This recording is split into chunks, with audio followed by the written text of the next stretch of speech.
ന്യൂനമർദ്ദത്തിലേക്ക് വീണ്ടും സ്വാഗതം. നമ്മളിന്ന് സംസാരിക്കുന്നത് ഇറാനിലെ കമ്മ്യൂണിസ്റ്റുകളെ കുറിച്ചാണ്. ആ വിഷയത്തിൽ സംസാരിക്കുന്നതിന് കാരണമുണ്ട്. എന്ന് വെച്ചാൽ ഇപ്പോൾ കഴിഞ്ഞ ആഴ്ചയിലുണ്ടായിട്ടുള്ള ഇറാൻ ഇസ്രായേൽ സംഘർഷം, ആ പശ്ചാത്തലത്തിൽ നമ്മുടെ നാട്ടിലെ പല രാഷ്ട്രീയ പാർട്ടികളും അതിനോട് പ്രതികരിച്ചുകൊണ്ട് പല നിലപാടുകൾ എടുത്തിരുന്നു. അപ്പോൾ അതിൽ communist party of India Marxist CPIM എടുത്തൊരു പൊസിഷൻ വളരെ ക്ലിയർ ആയിരുന്നു. ഇസ്രായേലിൻ്റെതൊരു അധിനിവേശമാണ്, സാമ്രാജ്യത്വ ദുരയുടെ ഭാഗമാണ്,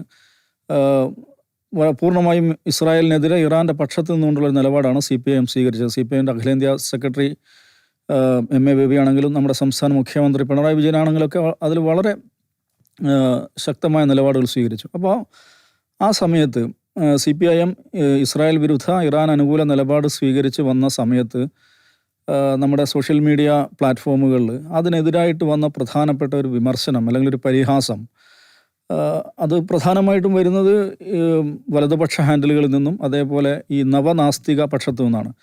അവർ പറയുന്ന കാര്യം എന്ന് വെച്ചിട്ടുണ്ടെങ്കിൽ, നിങ്ങൾ എന്താണ് ഈ ഇറാൻ്റെ കൂടെ നിൽക്കുന്നത്? അവന്മാർ അവിടുത്തെ കമ്മ്യൂണിസ്റ്റുകളെ മുഴുവൻ വേട്ടയാടിക്കൊണ്ടിരിക്കുന്ന കമ്മ്യൂണിസ്റ്റ് പാർട്ടിക്ക് പ്രവർത്തിക്കാൻ പോലും സ്വാതന്ത്ര്യം കൊടുക്കാത്ത ഒരു രാജ്യത്തിന് വേണ്ടി നിങ്ങൾ ഈ ബഹളം ഉണ്ടാക്കുന്നത് മഹാമണ്ടത്തരമല്ലേ എന്ന നിലക്കാണ് ആ പ്രതികരണം ഉണ്ടായത്. അപ്പോൾ അതിൽ മറുപ്രതികരണങ്ങളൊന്നും അധികം കണ്ടിട്ടുമില്ല. അപ്പോൾ ഈ ഒരു സംഗതിയെക്കുറിച്ചാണ് ഞാൻ സംസാരിക്കാൻ വിചാരിക്കുന്നത്. ഇപ്പോൾ ഇറാനിലെ കമ്മ്യൂണിസ്റ്റ് പാർട്ടി എന്താണ്, അവിടുത്തെ ഭരണകൂടമായിട്ടുള്ള ബന്ധം എന്താണ്, അതിനെ എങ്ങനെയാണ് നമ്മൾ അപ്പോൾ അങ്ങനെ ഇരിക്കെ അവിടെ കമ്മ്യൂണിസ്റ്റ് പാർട്ടികൾ വേട്ടയാടപ്പെടുന്നുണ്ടെങ്കിൽ ഇവിടുത്തെ CPIM ഇറാൻ്റെ കൂടെ നിൽക്കുന്നതിൻ്റെ കഥ എന്താണ്, ഇത്തരം കാര്യങ്ങളെക്കുറിച്ചൊന്ന് സംസാരിക്കാൻ വിചാരിക്കുന്നു. ഈ ഇറാനിലെ കമ്മ്യൂണിസ്റ്റ് പാർട്ടി തൂദേ പാർട്ടി എന്നാണ് അവിടുത്തെ ഏറ്റവും പ്രധാനപ്പെട്ട കമ്മ്യൂണിസ്റ്റ് പാർട്ടി അറിയപ്പെടുന്നത്. തൂദേ എന്ന് പറഞ്ഞാൽ മാസ്, പീപ്പിൾ എന്നാണ് അർത്ഥം. തൂദേ പാർട്ടി, ഇറാൻ തൂദേ പാർട്ടി എന്ന് പറഞ്ഞാൽ പീപ്പിൾസ് പാർട്ടി ഓഫ് ഇറാൻ എന്ന് പറയാം.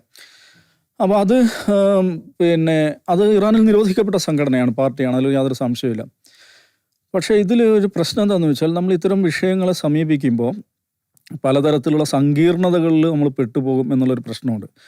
ഇപ്പോൾ ഇറാനിലെ കമ്മ്യൂണിസ്റ്റ് പാർട്ടിയെ ഇറാൻ നിരോധിച്ചു, അവരെ വേട്ടയാടി എന്ന് പറയുന്ന പ്രശ്നം കേരളത്തിൽ ഇതിപ്പോൾ ആദ്യമായിട്ടല്ല ഒരു വിഷയമായിട്ട് ഉന്നയിക്കപ്പെടുന്നത്. മുമ്പ് ഈ വിഷയത്തെക്കുറിച്ച്, ഈ സംഗതിയെക്കുറിച്ച് കേരളത്തിൽ പലതവണ എഴുതിയിട്ടുള്ള പ്രസംഗിച്ചിട്ടുള്ള ഒരാളാണ് ഹമീദ് ചേന്നമംഗലൂർ എന്ന് പറയുന്ന ആൾ. ഹമീദ് ചേന്നമംഗലൂർ ഒരു ഇടതുപക്ഷ ബുദ്ധിജീവിയാണ്.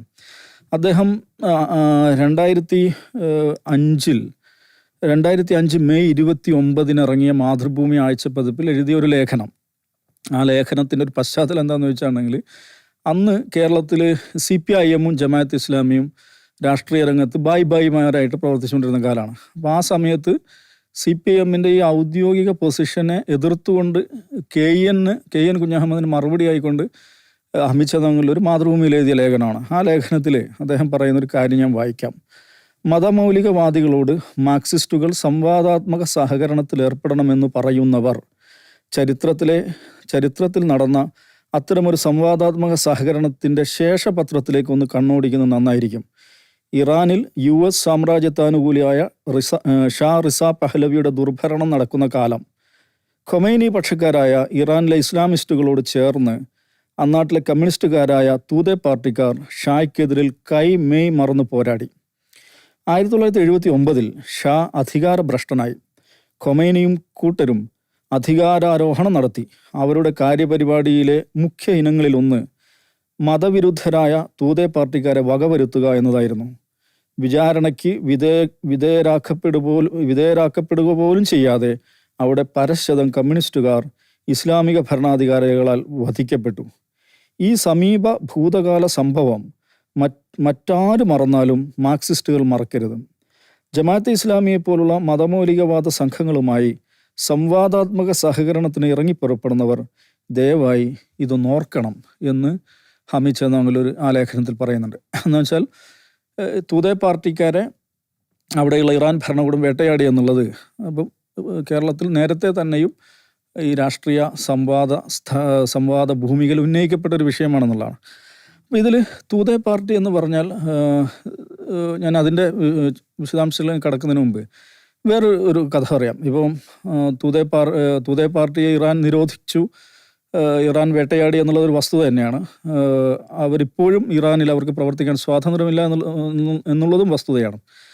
പക്ഷേ നമ്മൾ കാണേണ്ട ഒരു കാര്യം, ഇറാൻ്റെ ലോകത്തെ ഏറ്റവും പ്രധാനപ്പെട്ട ഒരു സഖ്യരാഷ്ട്രം എന്ന് പറയുന്നത് ഇടതുപക്ഷക്കാരാൽ ഭരിക്കപ്പെടുന്ന വെനസ്വേലയാണ്.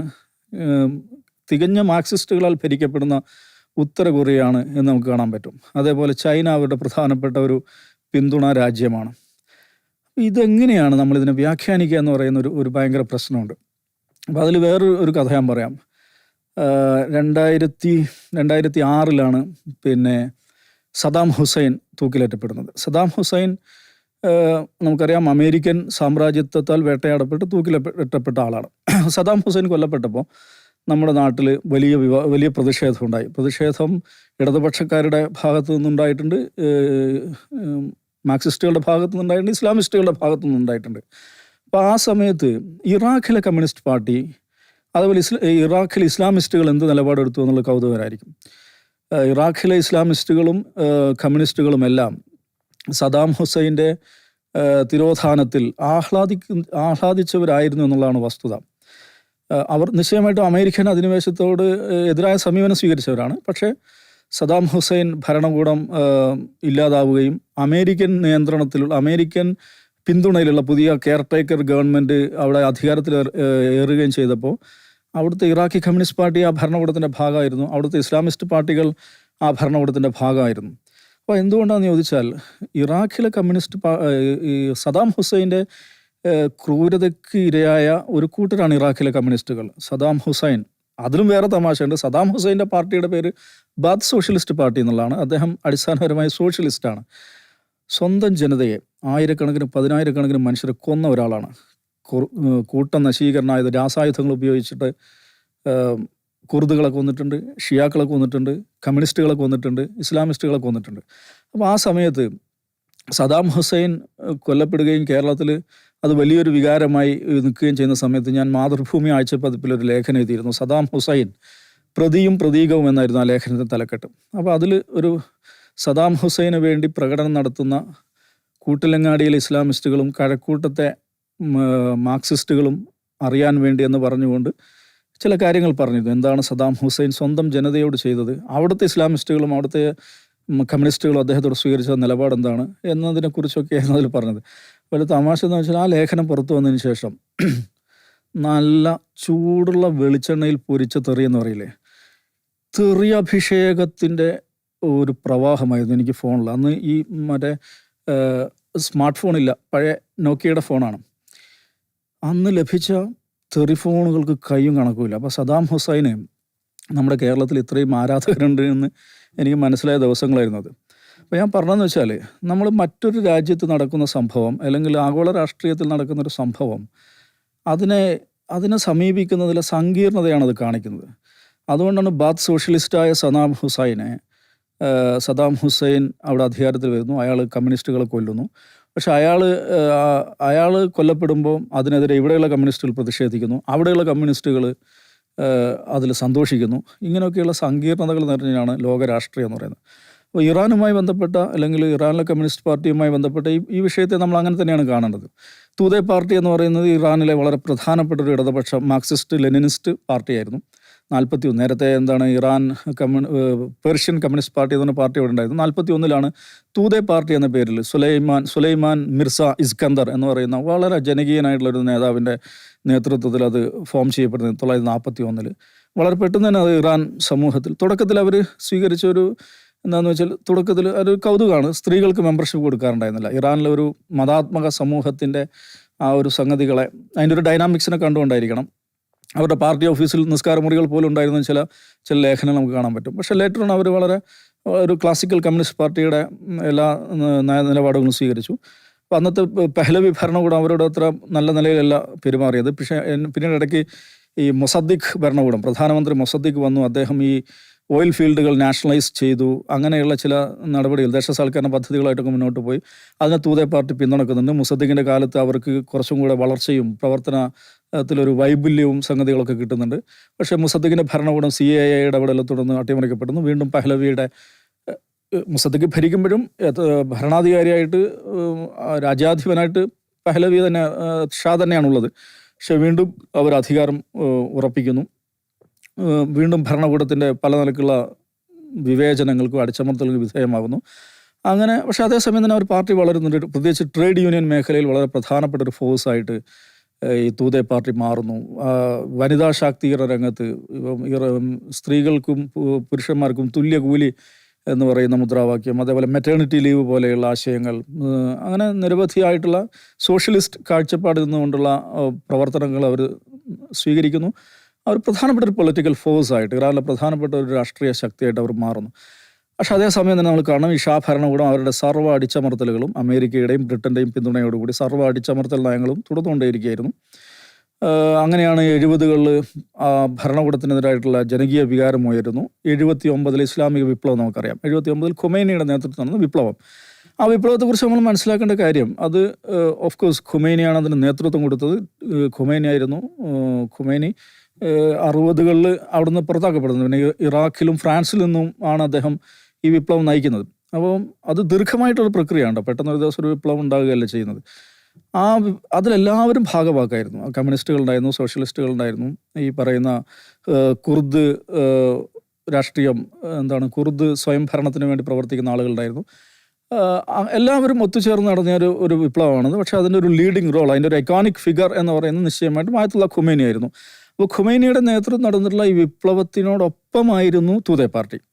നമ്മൾ പഴയ ചരിത്രം പരിശോധിച്ചാൽ നമ്മുടെ നാട്ടിൽ CPI ആ വിപ്ലവം നടന്നുകൊണ്ടിരിക്കുന്ന സമയത്ത് അതിനനുകൂലിച്ച് രംഗത്ത് വന്നിട്ടുണ്ട്. കാരണം ഒരു ഇടതുപക്ഷ സ്വഭാവം കൂടെ ഉള്ള ഒരു വിപ്ലവം എന്നുള്ളതായിരുന്നു അതേക്കുറിച്ചുള്ള പ്രതീതി. അങ്ങനെ 79 ഷായ്ക്ക് നാടുവിട്ടി പോകേണ്ടി വരുന്നു, ഭരണത്തിൽ നിന്ന് പുറത്താക്കപ്പെടുന്നു. ഖൊമൈനി പാരീസിൽ നിന്ന് തിരിച്ചു വരുന്നു. അതേക്കുറിച്ച് നമ്മൾ മനസ്സിലാക്കേണ്ട കാര്യമുണ്ട്. ഈ ലോക ചരിത്രത്തിൽ തന്നെ ഏറ്റവും കൂടുതൽ മനുഷ്യർ പങ്കെടുത്ത 2 ഇവൻറ്റുകളായിട്ട് കണക്കാക്കപ്പെടുന്നത്, ഒന്ന് 79 ഖൊമൈനി പാരീസിൽ നിന്ന് ടെഹ്റാനിലേക്ക് തിരിച്ചു വരുമ്പോൾ അദ്ദേഹത്തെ സ്വീകരിക്കാൻ തടിച്ചുകൂടിയ ജനക്കൂട്ടാണ്. പിന്നെ 89 അദ്ദേഹം മരണപ്പെട്ടപ്പോൾ അദ്ദേഹത്തിൻ്റെ മരണാനന്തര ചടങ്ങുകളിൽ പങ്കെടുത്ത ജനക്കൂട്ട്. ഇതാണ് ലോക ചരിത്രത്തിൽ തന്നെ ഏറ്റവും വലിയ ജനപങ്കാളിത്തമുള്ള 2 ഇവൻറ്റുകൾ എന്നാണ് പറയപ്പെടുന്നത്. എനിവേ, ഖൊമൈനി തിരിച്ചു വരുന്നു. അദ്ദേഹം ഇറാൻ്റെ സാരഥ്യത്തിലേറുന്നു. ആ സമയത്ത് സ്വാഭാവികമായിട്ടും ഖൊമൈനിയും തൂതെ പാർട്ടിയും തമ്മിലുള്ള ബന്ധം വളരെ നല്ലതായിരുന്നു. അവർക്ക് പ്രവർത്തന സ്വാതന്ത്ര്യം ലഭിക്കുന്നുണ്ട്. അവരും ഒരു റിലാക്സ്ഡ് ആയുള്ള ഒരു അവസ്ഥയായിരുന്നു. പക്ഷേ അതേസമയം നമ്മൾ കാണേണ്ട ഒരു കാര്യം, ഈ ഇറാനിലെ വിപ്ലവം കഴിയുന്നു, ഖൊമൈനി അധികാരത്തിലേറുന്നു. പക്ഷെ പതുക്കെ ഒരുതരം ഭരണകൂടത്തിൻ്റെ സ്വച്ഛാധിപത്യം എന്ന് പറയാവുന്ന, അല്ലെങ്കിൽ ഭരണകൂട മുഷ്ടി എന്ന് പറയുന്ന സംഗതി അവിടെ പിടിമുറുക്കുന്നുണ്ട്. അതിൽ രാഷ്ട്രീയ വിയോജിപ്പുള്ള ആളുകൾ പല നിലക്കുള്ള വേട്ടയാളുകൾക്ക് വിധേയരാകുന്നുണ്ട്. അതിൽ കമ്മ്യൂണിസ്റ്റുകൾ മാത്രമല്ല, ഖൊമൈനിയുടെ കൂടെ ഉണ്ടായിരുന്ന ആളുകളാണ്. അതിന് മനസ്സിലാക്കേണ്ട ഒരു കാര്യം, 79 വിപ്ലവത്തിന് ശേഷം ആദ്യമായിട്ട് അവരുടെ പ്രധാനമന്ത്രിയായിരുന്ന ആൾ മെഹ്ദി ബാസർഗാൻ, നെഹ്സത്തെ ആസാദി എന്ന് പറയുന്ന ഒരു പ്രസ്ഥാനത്തിൻ്റെ നേതാവായിരുന്നു. ഫ്രീഡം മൂവ്മെൻറ്റ് എന്ന് പറയുന്ന പ്രസ്ഥാന നേതാവായിരുന്നു. അദ്ദേഹമാണ് ആദ്യത്തെ പ്രധാനമന്ത്രി.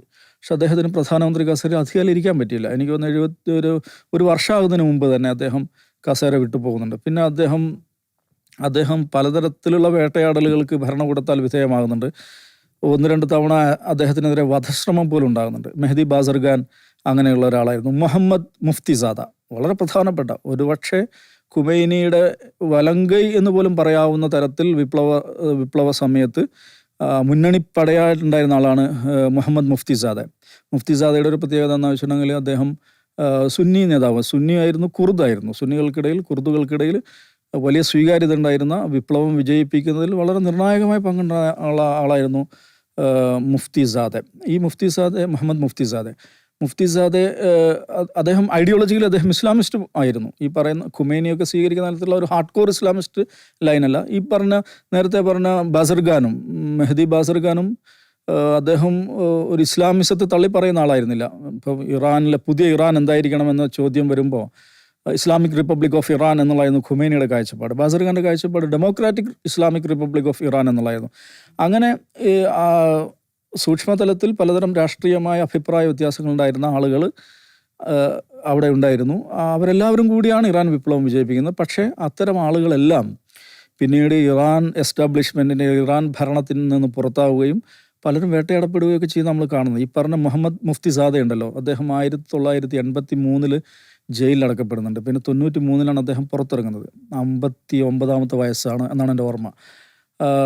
ആ ജയിൽവാസകാലത്ത് അദ്ദേഹം ഏറ്റ കൊടിയ പീഡനങ്ങളുണ്ട്. ആ പീഡനങ്ങളെ തുടർന്നാണ് അദ്ദേഹം മരണപ്പെട്ടതെന്നുള്ളതാണ് ഇദ്ദേഹത്തിൻ്റെ അനുയായികൾ പറയുന്നത്. അതേക്കുറിച്ചുള്ള ഒരു പ്രയോഗം എന്താണെന്ന് വെച്ചിട്ടുണ്ടെങ്കിൽ, ഇദ്ദേഹത്തിന് മുഫ്തിസാദയുടെ ശരീരത്തിൽ പൊട്ടാത്ത ഒരു എല്ല് പോലും ബാക്കിയുണ്ടായിരുന്നില്ല എന്നുള്ളതാണ്. അപ്പോൾ ഇറാൻ എന്ന് പറയുന്നത് നമുക്കറിയാം, വിലായത്തെ ഫക്കീഹ് എന്ന് പറയുന്ന ഒരു ഭരണ സമ്പ്രദായം, റൂൾ ഓഫ് ദ സ്കോളർ എന്ന് നമുക്കറിയാം. ഗാർഡിയൻ കൗൺസിൽ എന്ന് പറഞ്ഞിട്ട് കുറേ പണ്ഡിതന്മാർ, ആയത്തുള്ളമാരുടെ ഒരു കൗൺസിൽ, അതിന് നേതാവായിട്ട് അതിന് നേതാവ് അതാണ് സുപ്രീം ലീഡർ എന്ന് പറയുന്നത്. ഇപ്പോൾ അലി ഖാംനൈ, നേരത്തെ ഖുമൈനി ആയിരുന്നു. അപ്പോൾ അങ്ങനെ ഒരാൾ തിരഞ്ഞെടുക്കപ്പെട്ട് കഴിഞ്ഞാൽ മരണം വരെ ഈ ഗാർഡിയൻ കൗൺസിൽ അദ്ദേഹത്തിനെതിരായുള്ള അവിശ്വാസം വന്നിട്ടില്ലെങ്കിൽ മരണം വരെ അയാളായിരിക്കും സുപ്രീം ലീഡർ എന്നുള്ളതാണ്. അപ്പോൾ ഈ സമ്പ്രദായമാണ് അവിടെ ഉള്ളത്. പ്രസിഡന്റ് പാർലമെൻറ്റ് സ്ഥാനത്തേക്കൊക്കെ തിരഞ്ഞെടുപ്പ് നടക്കും. പക്ഷേ അതൊരു എന്താ പറയുക, ഒരു ഓപ്പൺ ഡെമോക്രസിയാണ്, അല്ലെങ്കിൽ ഒരു വികസിത ജനാധിപത്യമാണ് എന്ന് പറയാൻ പറ്റില്ല. ഒരു kind of controlled democracy. Controlled by whom? Controlled by supreme leader and guardian council.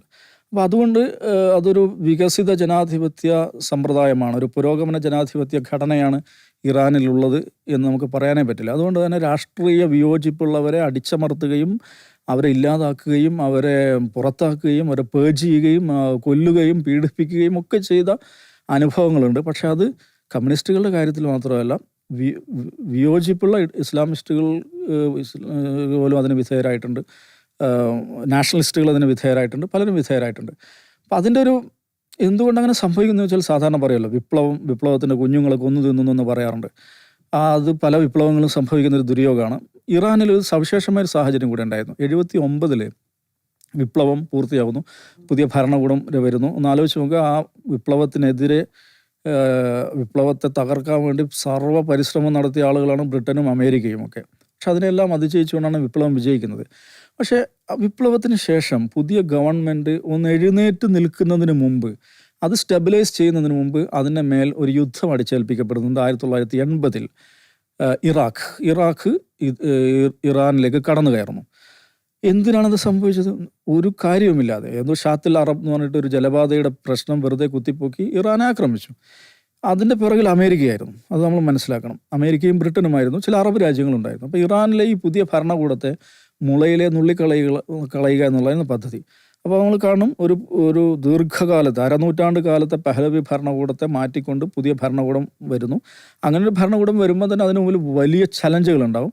പക്ഷെ അതൊന്ന് നവർന്നു നിൽക്കുന്നതിന് മുമ്പ് തന്നെ ഒരു യുദ്ധം അടിച്ചേൽപ്പിക്കപ്പെടുന്നു. അപ്പം അങ്ങനെയുള്ളൊരു സന്ദർഭത്തിൽ ഈ പറയുന്ന നാഷണൽ യൂണിറ്റി എന്നൊക്കെ പറയുന്ന സംഗതികളുണ്ടല്ലോ,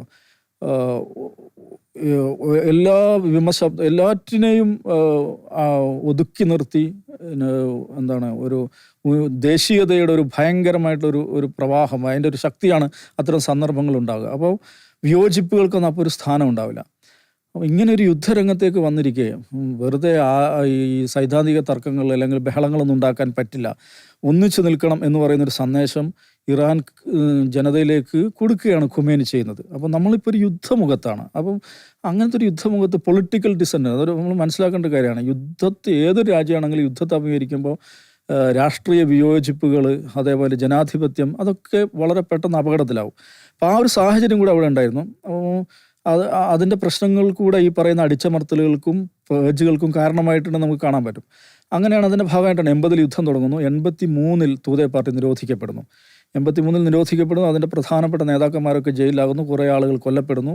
അങ്ങനെയൊക്കെ ജയിലിൽ അകപ്പെട്ടവർ വലിയ പീഡനങ്ങൾ അനുഭവിക്കുന്നു. അതിൽ ഏറ്റവും പ്രധാനം എഹ്സാൻ തബ്രി എന്ന് പറഞ്ഞിട്ട് വളരെ പ്രധാനപ്പെട്ട, ഇറാനിൽ വ്യാപകമായി ആദരിക്കപ്പെട്ട ഒരാളായിരുന്നു എഹ്സാൻ തബ്രി. ഈ തൂതെ പാർട്ടിയുടെ ഔദ്യോഗിക നേതാവൊന്നും ആയിരുന്നില്ല, പക്ഷേ അദ്ദേഹം ഒരു ബുദ്ധിജീവിയായിരുന്നു. തൂതെ പാർട്ടിയുടെ നയങ്ങളൊക്കെ രൂപപ്പെടുന്നതിൽ സ്വാധീനം ഉണ്ടായിരുന്ന വളരെയധികം ആദരിക്കപ്പെട്ടൊരു ബുദ്ധിജീവിയായിരുന്നു, വളരെ പ്രാധാന്യമുള്ളൊരു മനുഷ്യനായിരുന്നു. അദ്ദേഹം ജയിലിലാകപ്പെടുന്നു. അദ്ദേഹം മാരകമായ പീഡനങ്ങൾക്ക് വിധേയമാകുന്നുണ്ട്. 88 അദ്ദേഹം മരണപ്പെടുന്നത്. പീഡനങ്ങളെ തുടർന്ന് തന്നെയാണ് അദ്ദേഹത്തിൻ്റെ മരണം ഉണ്ടാകുന്നത്. അപ്പോൾ 83 ഇങ്ങനെ സംഭവിക്കുന്നു. ഇതിനിടയിൽ വേറെയും ഒരു സംഭവമുണ്ട്. എന്താണെന്ന് വെച്ചിട്ടുണ്ടെങ്കിൽ, അവിടെ തൂതെ പാർട്ടി അല്ലാതെ വേറെയും 1-2 ഇടതുപക്ഷ പാർട്ടികളുണ്ടായിരുന്നു, ചെറുതാണ്. പക്ഷേ ഒരു മിലിറ്റൻ്റ് ഇടതുപക്ഷ പാർട്ടി ഉണ്ടായിരുന്നു, മാർക്സിസ്റ്റ് പാർട്ടി ഉണ്ടായിരുന്നു, മുജാഹിദീൻ ഖൽഖ് എന്ന് പറഞ്ഞിട്ട്. മസൂദ് റജാവി, അതേപോലെ മറിയം റജാവി, ഇവർ രണ്ടുപേരാണ് ഇതിനെ നയിക്കുന്നത്. അവരെന്താണെന്ന് വെച്ചിട്ടുണ്ടെങ്കിൽ, നമ്മുടെ നാട്ടിലെ ഈ മാവോയിസ്റ്റുകളുടെ പോലെ സായുധ സമരത്തിൻ്റെ രീതിയാണ് സ്വീകരിച്ചത്. ഇറാനിൽ ഈ ക്ലേർജി, പൗരോഹിത്യ ഓഫ് കോഴ്സ് അവർ പഹ്ലവി ഭരണകൂടത്തിനെതിരായിട്ടുള്ള പോരാട്ടത്തിൻ്റെ ഭാഗമായിരുന്നു, ഇറാൻ വിപ്ലവത്തിൻ്റെ ഭാഗമായിരുന്നു. പക്ഷേ പുതിയ ഭരണകൂടം വന്നപ്പോൾ ഈ പറയുന്ന പുതിയ ഭരണ സമ്പ്രദായം, ക്ലേർജിക്ക്, പൗരോഹിത്യത്തിന് പ്രാമുഖ്യമുള്ള ഭരണ സമ്പ്രദായത്തിനെ അവരെതിർത്തു. അവർ ഈ സർക്കാരിനെതിരെ സായുധ പോരാട്ടം ആരംഭിച്ചു. നിരവധി ഇറാനിലെ ടോപ്പ് ഒഫീഷ്യൽസും ആയത്തുള്ളമാരും പണ്ഡിതന്മാരും, ഭരണത്തെ അനുകൂലിക്കുന്ന പണ്ഡിതന്മാരും ഒക്കെ കൊല്ലപ്പെടുന്ന സാഹചര്യം ഉണ്ടായി. അപ്പം അങ്ങനെ ഈ മുജാഹിദിനെ ഖൽക്കിൻ്റെ അവർ സൃഷ്ടിക്കുന്ന പ്രശ്നം, അവർ ഭരണകൂടത്തിനെതിരെ പോരാടുന്നു എന്നുള്ള പ്രശ്നം കൂടെ ഈ പറയുന്ന അടിച്ചമർത്തലിന് കാരണമായിട്ടുണ്ട്. അപ്പം ഇടതുപക്ഷത്തിനെതിരായ ഒരു അടിച്ചമർത്തൽ ഭരണകൂടം സ്വീകരിക്കുമ്പോൾ അതിൽ തൂതയാണോ മുജാഹിദിനെ ഖൽക്കാണോ എന്നൊന്നും വ്യവച്ഛേദിക്കാതെ ഇടതുപക്ഷാനുഭാവം സ്വീകരിക്കുന്ന എല്ലാവരെയും വേട്ടയാടുന്നതിന് സമീപനം സർക്കാർ സ്വീകരിച്ചു. അതിൽ എഗൻ ഉണ്ടായ ഒരു പ്രശ്നം എന്ന് വെച്ചാൽ സോവിയറ്റ് യൂണിയനും ഇറാനും തമ്മിലുള്ള ബന്ധവും മോശമായിക്കൊണ്ടിരുന്നു.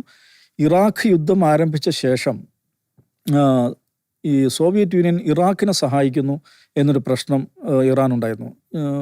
നിരവധി ആയുധങ്ങൾ സദാം ഹുസൈന് അന്നത്തെ സോവിയറ്റ് ഭരണകൂടം നൽകിയിട്ടുണ്ട്. നിശ്ചയമായി ഇറാന് നൽകിയിട്ടുണ്ട്, ഇറാഖിന് നൽകിയിട്ടുണ്ട്. ഈ തൂതേ പാർട്ടിക്കാകട്ടെ സോവിയറ്റ് യൂണിയനുമായിട്ട് വളരെ അടുത്ത ബന്ധമായിരുന്നു. അപ്പോൾ തൂതേ പാർട്ടി സോവിയറ്റ് യൂണിയനുമായി ചേർന്ന് സർക്കാരിനെ പിന്നിൽ നിന്ന് കുത്തുകയാണ് എന്നൊരു വിമർശനം അല്ലെങ്കിൽ എന്നൊരു ആരോപണം കൂടെ ഈ ഖൊമൈനി ഭരണകൂടം ഉന്നയിക്കുന്നുണ്ട്. അപ്പോൾ സോവിയറ്റ് യൂണിയന് വേണ്ടി നിലകൊള്ളുന്ന ഒരു ചാരസംഘമാണ് തൂതേക്കാർ എന്നുള്ള ഒരു പ്രചാരണം കൂടെ അവിടെ ഉണ്ടാകുന്നു. ഈ പറയുന്ന മുജാഹിദിനെ ഖൽക്ക് ഭരണകൂടത്തിനെതിരായിട്ടുള്ള തുറന്ന യുദ്ധത്തിലേക്ക് കടക്കുന്നു. എന്ന് മാത്രമല്ല അതിൽ വലിയൊരു ഡെവലപ്മെൻറ്റ് ഉണ്ടായെന്ന് വെച്ചാൽ മുജാഹിദിനെ ഖൽക്ക് ഇറാനിൽ നിന്ന് അവരുടെ ബേസ് മാറ്റുകയും ഇറാഖിലേക്ക് റീലൊക്കേറ്റ് ചെയ്യുകയും ചെയ്യുന്നു. ഇറാഖിൽ അവർ ക്യാമ്പ് തുടങ്ങുന്നു, അവരുടെ ആസ്ഥാനം ഇറാഖിലേക്ക് മാറ്റുന്നു. സദാം ഹുസൈൻ അവർക്ക് പരസ്യമായി പിന്തുണ പ്രഖ്യാപിക്കുന്നു, ആയുധങ്ങൾ നൽകുന്നു. ഇറാനെതിരായിട്ടുള്ള യുദ്ധത്തിൽ വളരെ പ്രധാനപ്പെട്ട ഒരു സഖ്യകക്ഷിയായി മുജാഹിദിനെ ഖൽക്കിനെ ഉപയോഗപ്പെടുത്താം എന്ന് സദാം ഹുസൈൻ സ്വീകരിക്കുന്നു. അപ്പം നമുക്ക് ഒരു കമ്മ്യൂണിസ്റ്റ് പാർട്ടി നമ്മുടെ രാജ്യം വളരെ പ്രധാനപ്പെട്ട ഒരു യുദ്ധത്തെ നേരിടുമ്പോൾ, ഒരു ക്രൈസിസിനെ നേരിടുമ്പോൾ ശത്രുവിനോടൊപ്പം ചേർന്ന് നമ്മൾക്കെതിരെ യുദ്ധം ചെയ്യുകയാണ് എന്നുള്ളതാണ് ഇറാനിലെ ഔദ്യോഗിക ഭരണകൂടത്തെ സംബന്ധിച്ചിടത്തോളം അവരുടെ ഒരു കാഴ്ച എന്ന് പറയുന്നത്.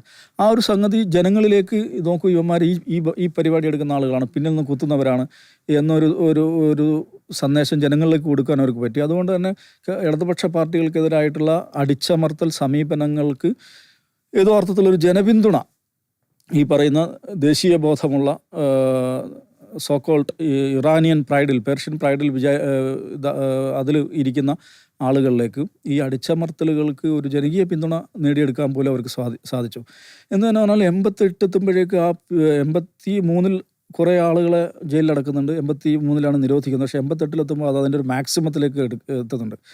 ആയിരക്കണക്കിന് തൂതേ പാർട്ടിക്കാരെ പാർട്ടി നിരോധിക്കപ്പെട്ടിരിക്കുകയായിരുന്നെങ്കിലും അവരുടെ പ്രവർത്തകർ അവിടെ ഉണ്ടല്ലോ, അവരുടെ പ്രവർത്തകർ, അവരുടെ നേതാക്കന്മാർ, പ്രാദേശിക നേതാക്കന്മാർ, അങ്ങനെ ആയിരക്കണക്കിന് ആളുകളെ ജയിലിലടക്കുന്നു. ഒരുപാട് ആളുകളെ കൊല്ലുന്നു. അതിനെക്കുറിച്ച് ഏറ്റവും കൺസർവേറ്റീവ് അക്കൗണ്ട് എന്ന് പറഞ്ഞാൽ 3000 ആളുകൾ എന്നുള്ളതാണ്. ഏറ്റവും ലിബറൽ അക്കൗണ്ട് എന്ന് പറഞ്ഞാൽ 30,000 ആളുകളാണ്. ആംനസ്റ്റി ഇൻ്റർനാഷണൽ 5000-ഓളം പ്രവർത്തകർ തൂതേ പാർട്ടിക്കാർ കൊല്ലപ്പെട്ടു എന്നാണ് പറയുന്നത്.